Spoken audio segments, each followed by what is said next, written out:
안녕하십니까. 국가정보학 총론 블랙챔버 저자인 김진근 박사입니다. 잠시 동안 26년도 정보직 군무원 시험을 대비해서 제가 새롭게 출간한 국가정보학 총론이라는 검은색 표지의 책에 대해서 소개해 드리도록 하겠습니다.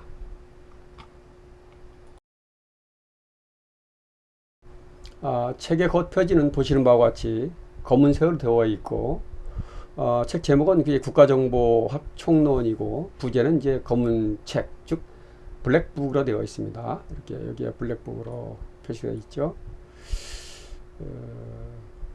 그래서 저는 전술, 작전, 전략지대 정보에 대한 풍부한 군 현장 경험을 바탕으로 또 연합 및 합동 전략, 정책 정보 등에 대한 전문 학자이며 특히 이제 최근까지 노량진 군무원 학원에서 국가정보학을 강의한 경험을 바탕으로 해서 가능한 많은 내용을 총체적으로 수록하기 위해서 노력하였고, 특히 각 장별 관련된 내용과 연관된 기출문제 샘플을 제시해서 국가정보학을 공부하는 학생들로 하여금 문제 유형과 출제 경향 그리고 난이도를 가늠해 볼 수 있게 작성을 하였습니다. 저는 육군사관학교에서 정보병과 장교를 인관하여 최전방 지휘관과 정보참모, 연합사, 국방부, 합동참모본부, 레바논 및 라이베리아 유엔 사령부에서도 정보참모를 했어요. 그리고 32년간 총체적으로 정보장교로서 풍부한 군 경험을 바탕으로 또 바탕과 경험과 그리고 또 노량진 학원에서 최근 5년간의 강의 경험을 갖고 실질적으로 종합적인 국가정보학 교재를 작성을 하였습니다. 책의 겉표지는 이렇게 보시는 것처럼 되어 있죠. 아까 설명드렸듯이. 예. 그래서 국가정보학 총론의 구성은 총 5개 파트로 구성되어 있습니다. 그래서 파트 1은 국가정보 개관, 그 다음에 파트 2는 이제 정보활동 업무 영역이 되겠죠. 그리고 파트 3는 정보활동의 실전 영역이 됩니다. 실전 영역. 그래서 업무 영역과 실전 영역은 연결되어 있는데 주로 이제 정보활동 업무 영역에서 국가정보학 출제가 51%가 비중을 두고 출제를 했죠.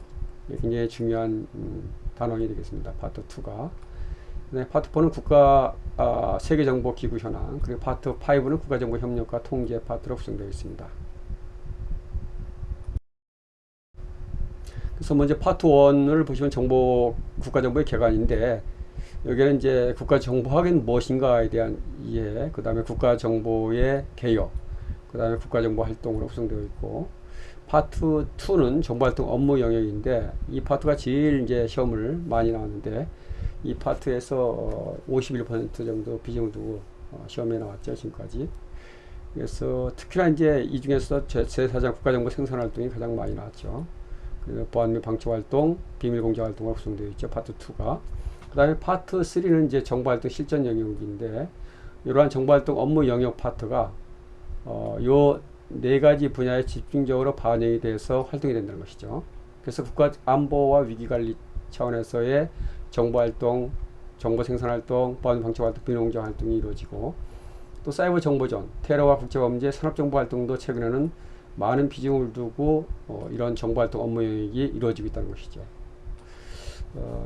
과거에는 주로 국가 안보와 위기관리 차원에서의 국가정보 생산활동과 보안 방치 활동, 비밀 공개 활동이 이루어졌는데 반해서 최근에는 위협이 다양화되면서 사이버 정보전, 테러 국제범죄, 산업정보 활동 분야에서도 국가정보 활동이 실천적으로 이루어지고 있다는 것이죠.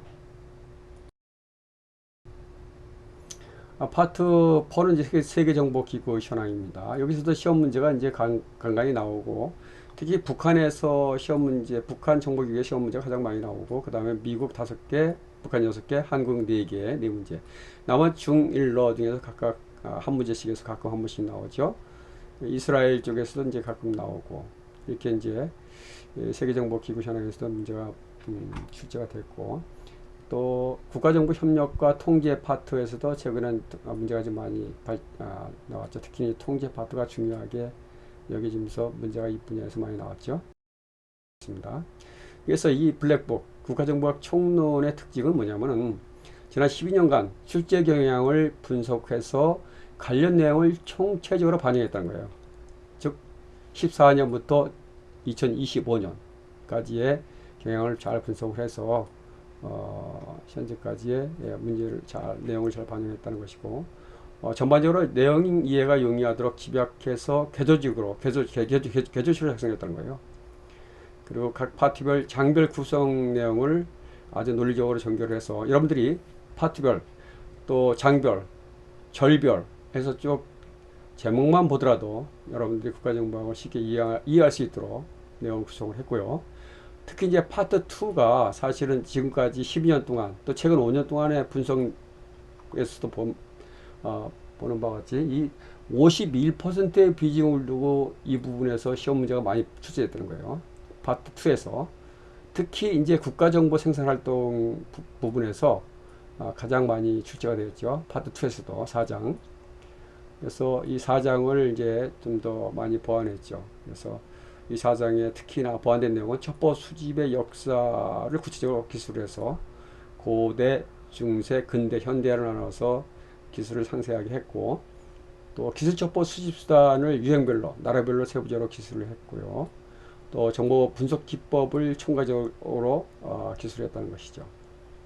그래서 이 파트, 특히 파트 2에서도 제4장에 시험 문제가 가장 많이 출제되었고, 이번에 이 출제 유형과 관련해서 많은 내용이 보완됐다는 것이죠.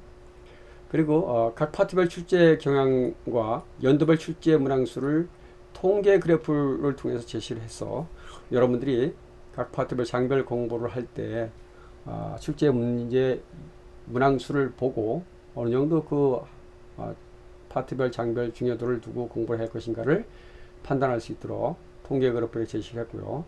또 파트 2와 파트 3는 장별 출제 문항수를 제시를 했어요. 파트 2와 장별, 또 그래서 몇 장에서 많이 나왔다, 몇 장에서 몇 문제 나왔다는 것을 구체적으로 제시했고, 파트 4도 마찬가지로 나라별로 출제 빈도수를 제시했고요.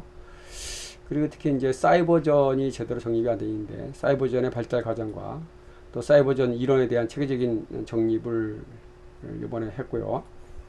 또 특히나 이제 제 책의 특징은 본문 내용과 관련해서 기출문제 샘플을 적시적으로 제시함으로 해서 여러분들이 본문 내용을 공부하다가 문제 유형이 이렇게 나올 수 있고 난이도는 이렇다는 것을 가늠해 볼 수 있도록 이 책에는 그렇게 중간중간에 적시적으로 문제 샘플 유형을, 기출문제 샘플 유형을 제시했다는 것이죠. 자, 그러면 이 책은 국가정보학 총론을 어떻게 구매하냐? 현재 종이책과 현재 전자책은 이제 곧 발간이 되고요. 종이책은 이미 발간되어 있는데 아직은 도서 서점에서 이제 구매를 하기보다 GWP 국가정보학 오픈 채팅방이라든가 국가정보학 밴드 가입하셔서 거기를 통해서 구매 의사를 표시하고 입금을 하고 구매를 할 수 있도록 했고, 전자책은 각 전자책 판매 서점에서 인터넷에서 구매가 가능합니다. 그래서 이 책을 통해서 여러분들이 내년도 20년도 정보직 군무원을 시험을 준비하는 모든 분들에게 많은 도움이 될 것으로 확신을 하고요. 제가 이 책을 바탕으로 해서 인터넷 그 다음에 카카오 채널에서 여러분과 함께 이 책을 갖고 강의를 통해서 뵙도록 하겠습니다. 아무쪼록 이 책이 여러분들의 공부에 많은 도움이 될 수 있기를 확신을 하고 또 도움이 되기를 바라며 국가정보학 총론에 대한 소개를 마치도록 하겠습니다.